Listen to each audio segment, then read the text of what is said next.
여러분, 편의점에서 물 한 병 사면 1,500원이죠? 근데 똑같은 물이 미국에선 2달러, 일본에선 200엔이에요. 같은 물인데 나라마다 가격이 다른 거예요. 더 이상한 건요.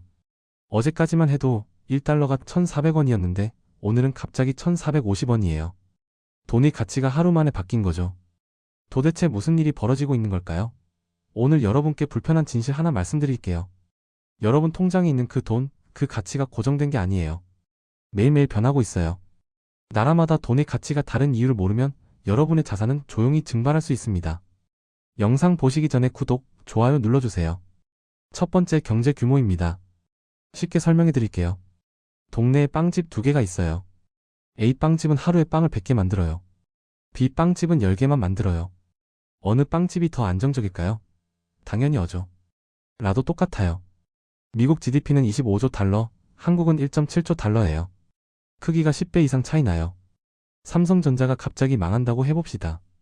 한국 경제는 엄청난 타격을 받겠죠. 한국 GDP의 상당 부분을 삼성이 차지하니까요. 근데 미국은요? 애플이 망해도 버텨요. 구글도 있고 아마존도 있고 테슬라도 있으니까요. 이게 바로 경제 규모가 주는 안정성이에요. 두 번째 통화 정책입니다.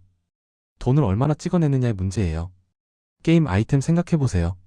전설 등급 무기가 전 세계에 딱 10개만 있어요. 엄청 비싸겠죠. 근데 운영자가 그 무기를 10만 개 찍어내면 가격 폭락이죠. 돈도 똑같아요. 짐바브웨라는 나라 있죠. 2008년에 돈을 미친 듯이 찍었어요. 그랬더니 인플레이션율이 5천억 %까지 갔어요. 빵 한 개 사는데 1조 짐바브웨 달러가 필요했어요. 화장지가 돈보다 비쌌죠. 결국 나라가 망했어요. 한국은행도 코로나 때 돈을 많이 찍었어요. M2 통화량이 200조 넘게 증가했거든요. 그래서 지금 환율이 올라가고 있는 거예요. 돈을 많이 찍으면 그 돈의 가치가 떨어지는 건 피할 수 없어요. 세 번째 무역수지예요. 한국이 삼성 스마트폰을 미국에 팔면 달러가 들어와요. 반대로 한국 사람들이 아이폰을 사면 달러가 나가죠. 한국이 수출을 많이 해서 달러가 계속 들어오면 달러가 넘쳐나요. 그럼 환율이 내려가요.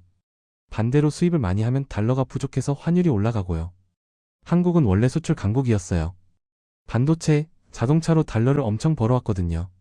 근데 요즘은 중국이 치고 올라오면서 경쟁이 심해졌어요. 반면에 에너지 수입은 늘어났고요. 석유, 가스 전부 수입하잖아요. 국제 유가가 오르면 달러가 더 필요해요. 그래서 환율이 올라가는 겁니다. 네 번째 금리 차이예요. 미국 금리가 5%, 한국 금리가 3%라고 해봅시다.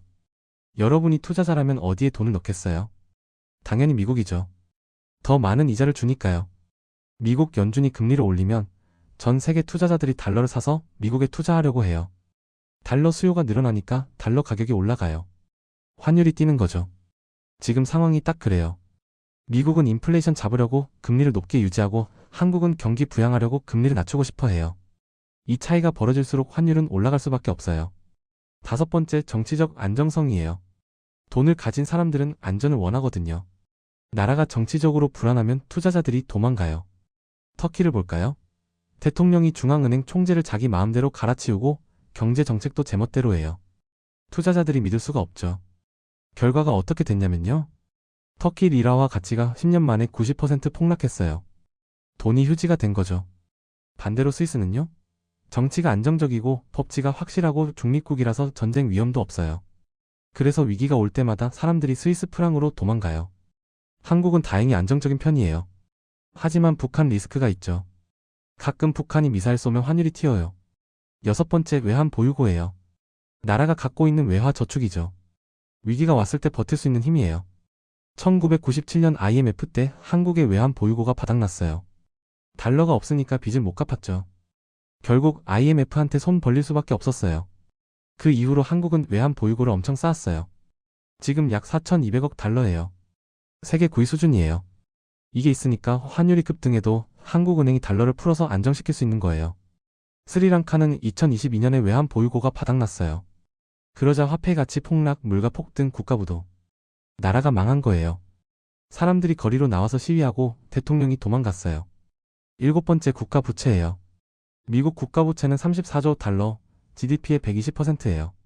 근데 미국은 왜 괜찮을까요? 달러가 기축 통화이기 때문이에요. 전 세계가 달러를 쓰니까 미국은 자기 빚을 자기가 찍은 돈으로 갚을 수 있어요. 일본은 더 심해요. 국가부채가 GDP의 260%예요. 근데 일본 국채 90%를 일본 국민이 갖고 있거든요. 자기들끼리 빚진 거라서 외국인이 갑자기 돈 빼갈 위험이 없는 거예요. 한국 국가부채는 GDP의 50%로 건전한 편이에요. 근데 문제는 가계부채예요. GDP의 100%가 넘어요. OECD 최고 수준이에요.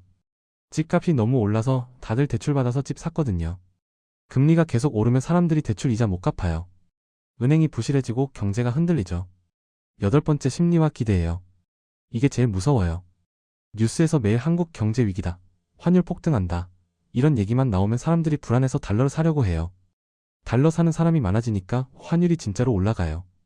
예언이 스스로 실현되는 거죠. 1997년 IMF 때가 딱 그랬어요. 처음에는 작은 문제였는데 언론에서 위기라고 난리를 치니까 사람들이 패닉 상태가 됐어요. 은행에서 돈을 다 빼고 달러로 바꾸려고 했죠. 그러니까 진짜 위기가 온 거예요. 심리가 현실을 만든 거예요. 반대로 2008년 금융위기 때 전 세계가 혼란에 빠졌는데 달러는 오히려 올랐어요. 사람들이 달러를 믿었거든요. 위기가 와도 달러만큼은 안전하다는 심리가 있었던 거죠. 자, 여러분, 지금까지 8가지 이유를 말씀드렸어요. 경제 규모, 통화 정책, 무역 수지, 금리 차이, 정치적 안정성, 외환 보유고, 국가 부채, 심리와 기대. 이 모든 요소들이 복합적으로 작용해서 나라마다 돈의 가치가 달라지는 거예요. 근데 이 모든 게 연결되어 있어요. 금리를 올리면 경기가 나빠지고, 경기가 나빠지면 세금이 줄어들고, 세금이 줄면 국가 부채가 늘어나고, 부채가 늘면 신뢰가 떨어지고, 신뢰가 떨어지면 환율이 올라가요. 악순환이죠. 그럼 우리는 어떻게 해야 할까요? 3가지만 기억하세요. 첫째, 분산 투자하세요. 원화만 갖고 있지 말고 달러도 좀 갖고 금도 좀 가지세요. 둘째, 환율 뉴스를 주시하세요. 환율이 급등하는 건 뭔가 문제가 있다는 신호예요. 셋째, 부채를 줄이세요. 특히 달러 빚은 위험해요. 환율이 오르면 갚아야 할 돈이 늘어나거든요. 마지막으로 한 가지만 더 말씀드릴게요. 돈의 가치는 절대적이지 않아요. 상대적이에요. 오늘 원화 가치가 떨어졌다고 절망할 필요 없어요. 내일은 또 올라갈 수 있어요. 중요한 건 흐름을 읽는 거예요. 환율 1,500원 시대가 올 수도 있어요.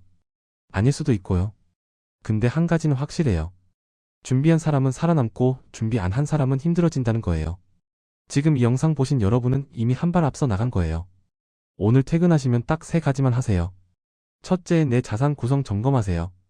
둘째, 증권 계좌 있으면 달러 ETF라도 좀 사세요. 셋째, 환율 알림 설정하세요. 이 영상 보시고 끄시면 안 돼요. 오늘 당장 하세요.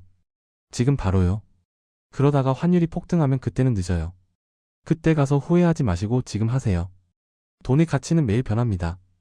하지만 준비된 사람에게는 위기가 기회가 됩니다. 여러분이 바로 그 준비된 사람이 되시길 바랍니다. 영상 끝까지 봐주셔서 감사합니다. 도움이 되셨다면 좋아요, 구독 부탁드려요. 댓글로 여러분의 생각도 들려주세요.